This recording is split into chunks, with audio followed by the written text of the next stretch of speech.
आणि आता पाहूयात महाफास्ट 100 बातम्या।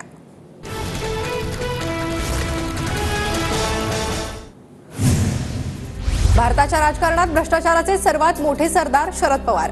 भ्रष्टाचाराला संस्थात्मक करण्याचं काम पवारांनी केलं। पुण्यातून अमित शहांचा जोरदार हल्लाबोल।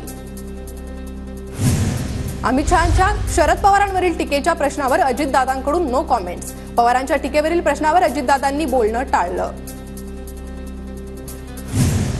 महाराष्ट्रात पवार ठाकरेंवर टीका केल्याशिवाय हेडलाईन होत नाही। मोदी सरकारनं पवारांना पद्मविभूषण देऊन सन्मान केला, याचा शहांना विसर।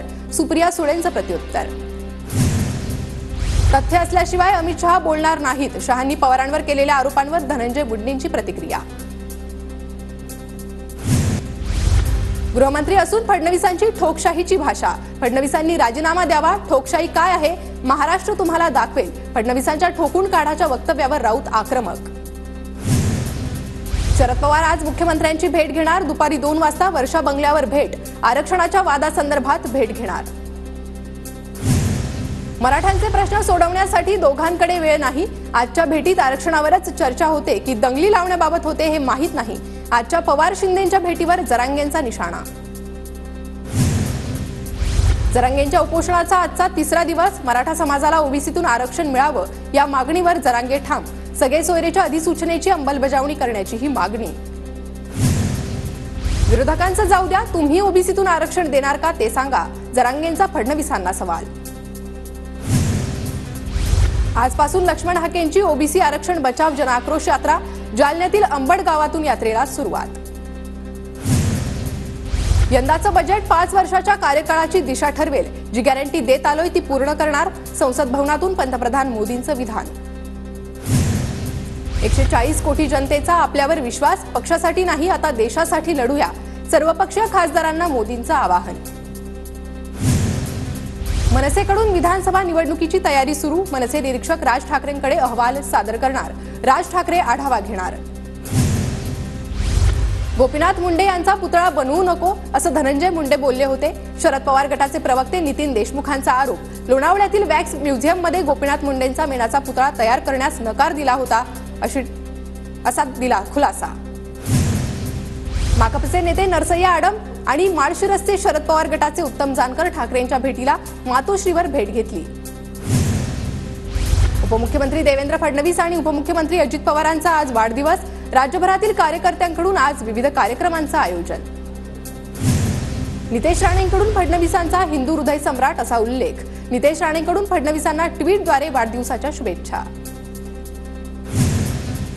उपमुख्यमंत्री अजित पवारांना पत्नी सुनेत्रा पवारांकडून वाढदिवसानिमित्त खास गिफ्ट। गुलाबाचं फूल देत दिल्या वाढदिवसाच्या शुभेच्छा। लाडकी बहीण योजनेअंतर्गत रक्षाबंधनानिमित्त 3000 रुपये देणार। फॉर्म उशिरा भरला तरी 2 महिन्याचे पैसे एकत्र खात्यात जमा होणार। तर चांगल्या योजनेवरूनही विरोधक टीका करतात। अजित पवारांचं वक्तव्य। राज्याकडून गरीब आणि मध्यमवर्गीय मुलींचं महाविद्यालयीन शिक्षण आता 100% मोफत। लाडकी बहीण योजनेपाठोपाठ अजित पवारांकडून मोफत शिक्षण योजनेची घोषणा। उपमुख्यमंत्री अजित पवारांना वाढदिवसानिमित्त लहान मुलांच्या शुभेच्छा। माझ्या छोट्या मित्रांच्या गोड शुभेच्छांनी माझा वाढदिवस अधिक गोड। अजित पवारांनी ट्विट करत आभार मानले। मंत्रालयासमोरील राष्ट्रवादी कार्यालयाबाहेर अजित पवारांचे बॅनर। कार्यकर्त्यांकडून अजितदादांना वाढदिवसाच्या शुभेच्छा। अजित पवारांच्या वाढदिवसानिमित्त नागपुरात जोरदार बॅनरबाजी। बॅनरवर लाडका दादा म्हणून झळकले बॅनर। नागपुरातील इमामवाडा, काशीपुरा, लक्ष्मीनगर चौक परिसरात बॅनर झळकले। अजित पवारांनी रांजणगावच्या महागणपतीचं दर्शन घेतलं। वाढदिवसानिमित्त अजितदादांनी गणरायाचं दर्शन घेतलं। काँग्रेस आमदार जितेश अंतापूरकर यांनी अशोक चव्हाणांची भेट घेतली। अंतापूरकर भाजपात प्रवेश करणार असल्याच्या नांदेड जिल्ह्यात चर्चा। जितेश अंतापूरकर देगलूर बिलोली मतदारसंघाचे आमदार। रत्नागिरीतील लांजा राजापूर विधानसभा मतदारसंघावर काँग्रेसचा दावा। काँग्रेसच्या मेळाव्यात नाना पटोलेंकडून कार्यकर्त्यांना कामाला लागण्याच्या सूचना। ज्ञानराधा मल्टीस्टेटच्या सुरेश कुटेसह 18 संचालकांविरोधात परभणीत गुन्हा दाखल। आमदार राहुल पाटीलांनी केलं होतं आंदोलन। बीडमधील साईराम मल्टीस्टेटच्या अध्यक्षकासह संचालक मंडळाविरोधात गुन्हा दाखल। वकिलाची 30 लाख रुपयांची फसवणूक केल्याप्रकरणी गुन्हा। मुलुंडमध्ये हिट अँड रनची घटना। ऑडी कारची 2 रिक्षांना धडक।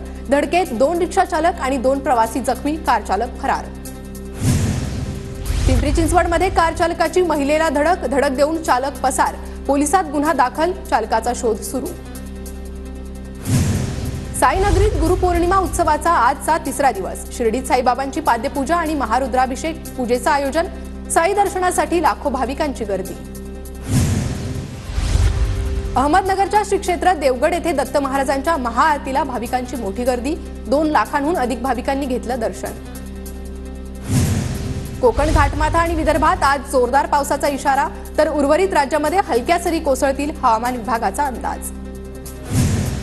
राज्यातील अनेक जिल्ह्यात पूरजन्य स्थिती. नागपूर, भंडारा, गोंदिया, चंद्रपूर, गडचिरोली जिल्ह्यातील शाळा महाविद्यालयांना आज सुट्टी जाहीर, तर रायगडमध्ये महाड, पोलादपूर, माणगाव आणि कर्जतमधील शाळांनाही सुट्टी.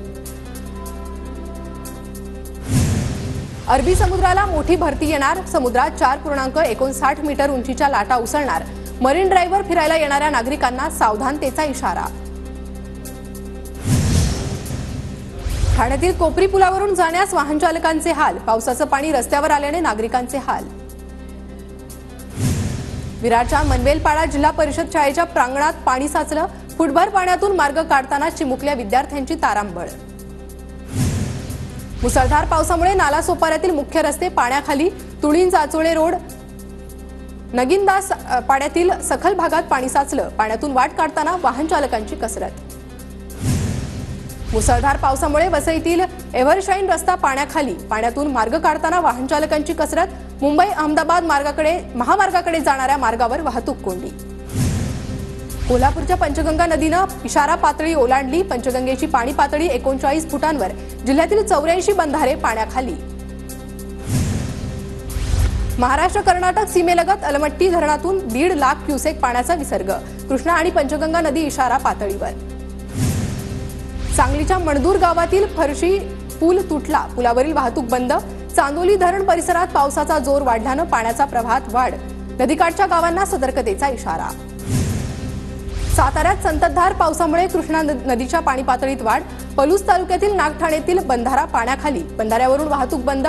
अनेक गावांचा संपर्क तुटला. सांगली जिल्ह्यातील वारणा आणि कृष्णा नदीच्या पाणी पातळीत वाढ. औदुंबरमधील दत्त मंदिरात जाण्यास बंदी. नागरिकांना सतर्कतेचा इशारा.